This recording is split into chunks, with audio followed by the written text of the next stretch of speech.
Everybody ready? Good. Then let's get going.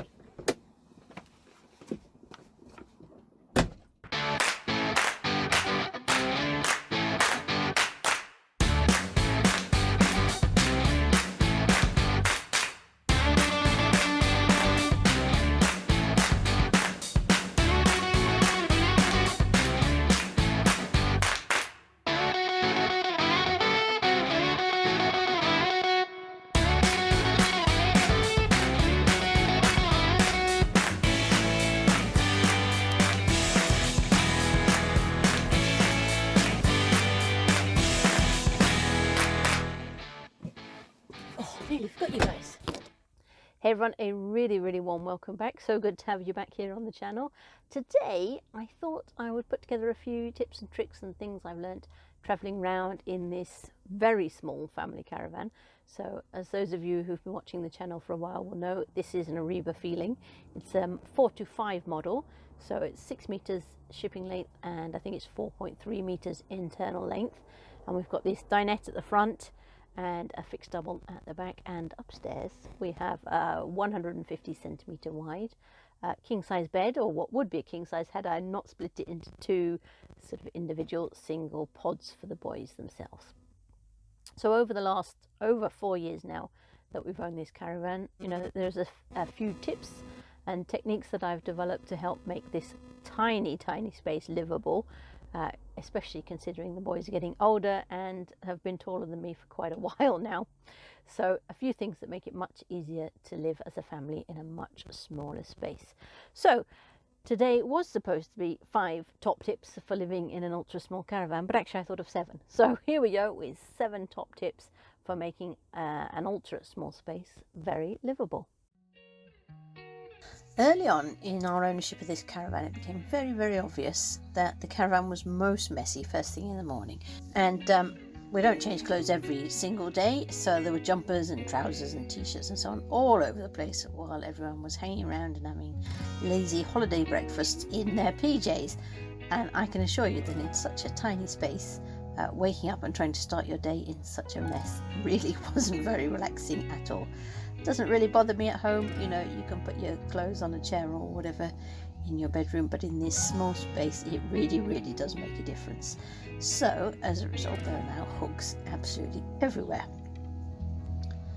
They're not occupied at 100% of course, but there are hooks all over the place, so that when you need one there is one available, and so things can be kept reasonably tidy.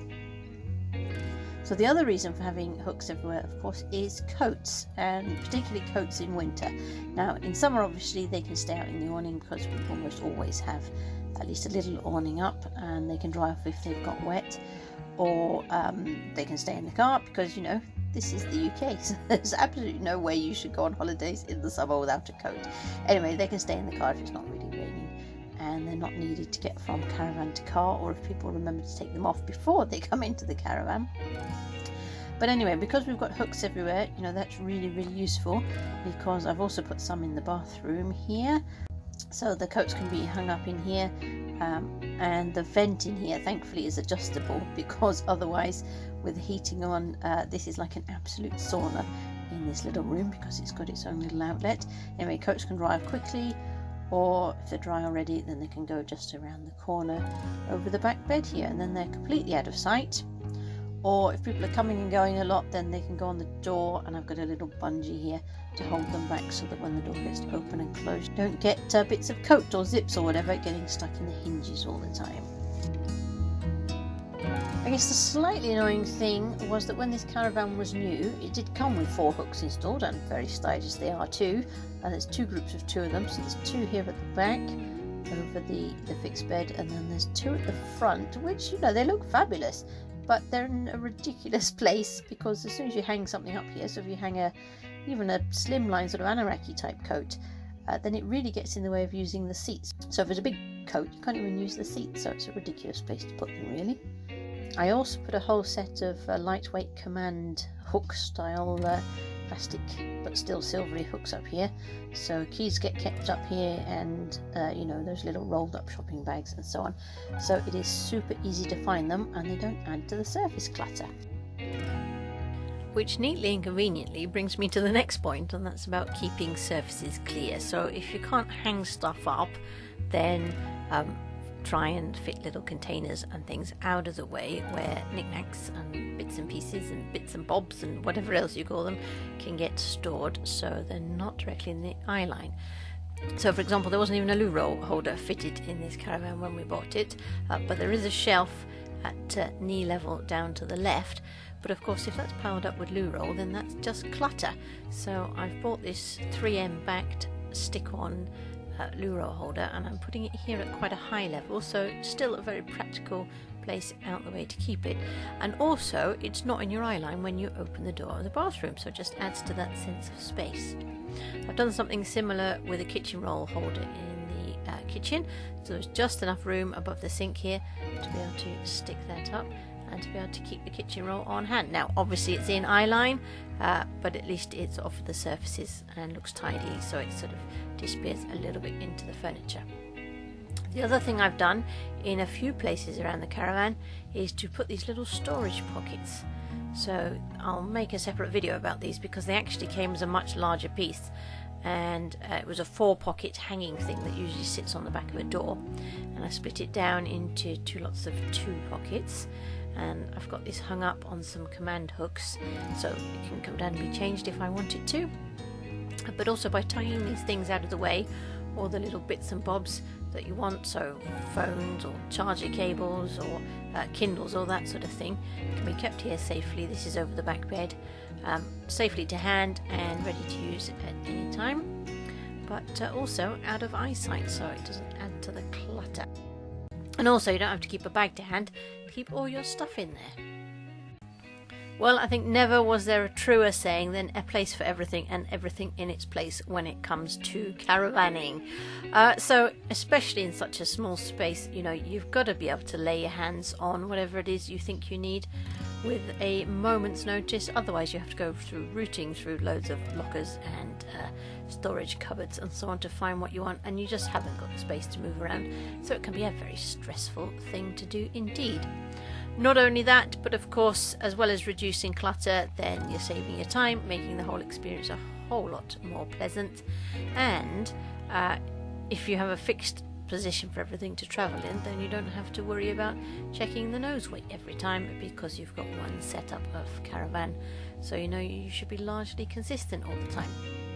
So what you're looking at now is these pack bags that we've been using for the last few years for our clothes. And no, I don't believe in ironing, so I don't feel the need to hang anything in the wardrobe.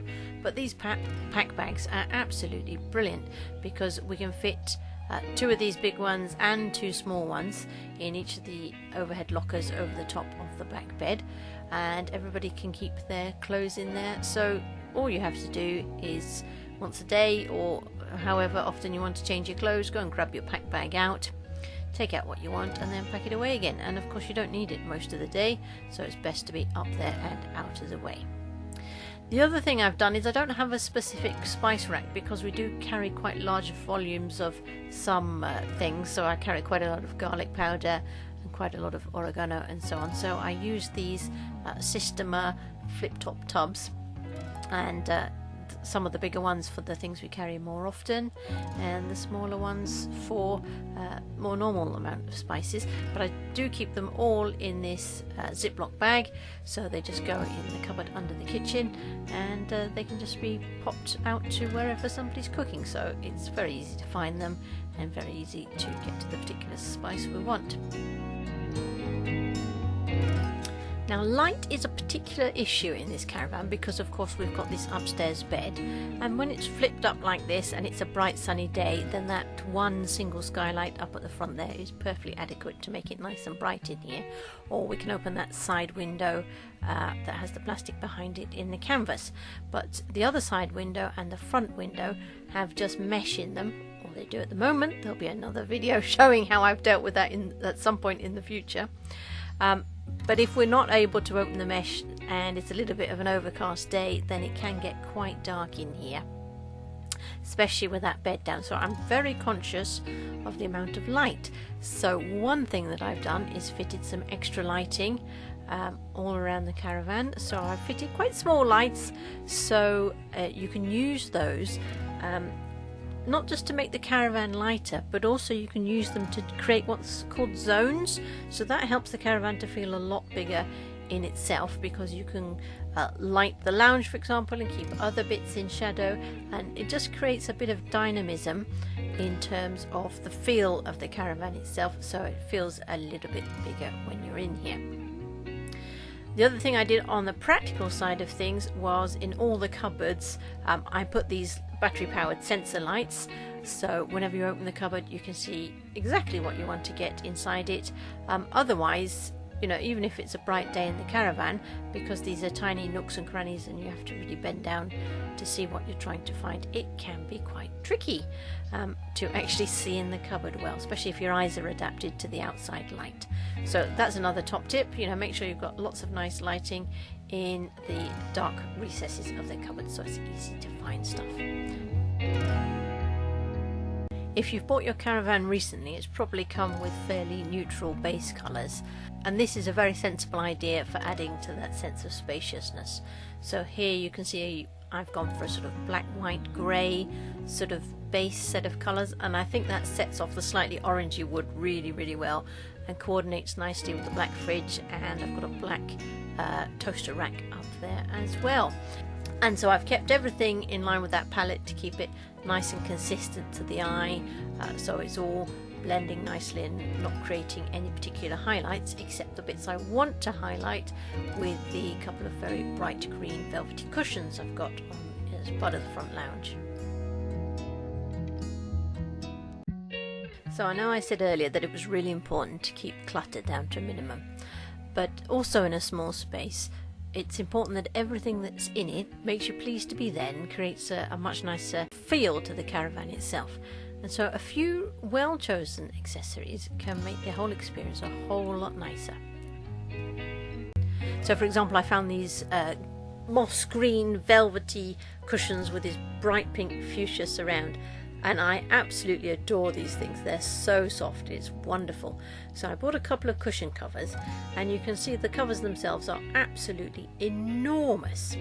So within the caravan itself, you know, I tried it at full size, but they looked absolutely ridiculous.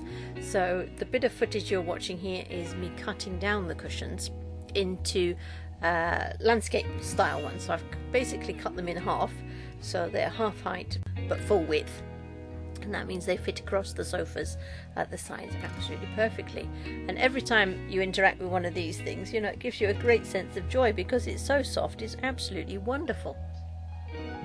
So a few well-chosen accessories of the right sort of size can make the space a much nicer place to be in. So you probably spotted back in the lighting picture I had a set of LED fake flickering candles at the front, which also helped to set that lovely ambience. In all this talk of tidiness and harmonious colours and just a few accessories, don't of course forget to inject just a little bit of personality into the caravan. You know, it's your space, so don't forget to add a few things that make you really happy to see them.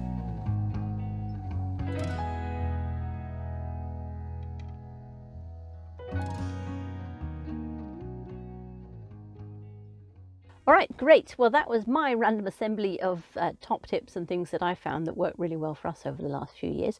But what about you guys? You know, there's so much knowledge in this great community that we've got going on. So do pop a comment below and share some ideas and things that work for you and your caravan, and I'm sure other people will benefit from that. Anyway, thanks so much for your company. Thanks for supporting the channel. If you're not subscribed already, please do so. That would be great to have your support. And of course, the usual thumbs up if it was useful and interesting, and thumbs down. Yeah, 2 thumbs down if it wasn't your cup of tea. Thanks so much for your company. As I said, from me, I guess it's bye for now. So I'll see you.